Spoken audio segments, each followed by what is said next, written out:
The dark highway.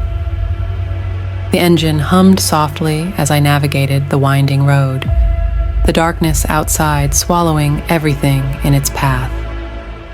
Rain lashed against the windshield, distorting my view of the world beyond. I gripped the steering wheel tighter, my knuckles turning white with tension. It had been a long drive, and fatigue was beginning to weigh heavily on me.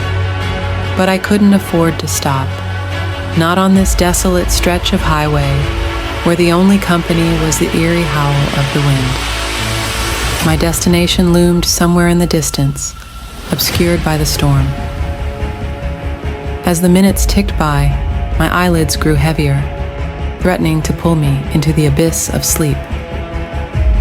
I fought to keep them open, focusing on the road ahead, the yellow lines blurring into one continuous streak. Then, out of the corner of my eye, I caught a glimpse of something. A figure standing at the side of the road, barely visible in the rain. My heart skipped a beat as I slowed down, squinting through the downpour.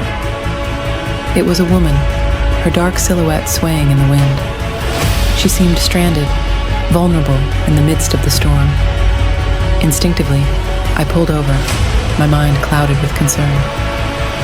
"Hey, are you okay?" I called out as I rolled down the window, raindrops splattering against my face. The woman turned towards me, her features obscured by the darkness. "Please," she pleaded, her voice barely audible over the roar of the storm. "You have to help me. My car broke down, and I'm all alone out here." Without hesitation, I unlocked the passenger door, inviting her in out of the rain. She climbed into the seat beside me, her clothes drenched and clinging to her skin. "Thank you," she whispered, her breath warm against my neck. "I don't know what I would have done if you hadn't stopped." I offered her a reassuring smile, though unease gnawed at the pit of my stomach. There was something off about her, something I couldn't quite place. As we continued down the highway, she grew quiet, staring out into the darkness with unseeing eyes. I stole glances at her from time to time, searching for any hint of her intentions. And then, just as suddenly as she had appeared, she spoke again, her voice low and chilling. "You shouldn't have stopped for me," she said, her tone devoid of emotion. "You see, I'm not alone out here, and neither are you."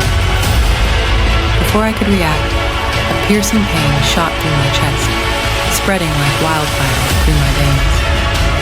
I gasped for breath, clutching at my heart as darkness closed in around me.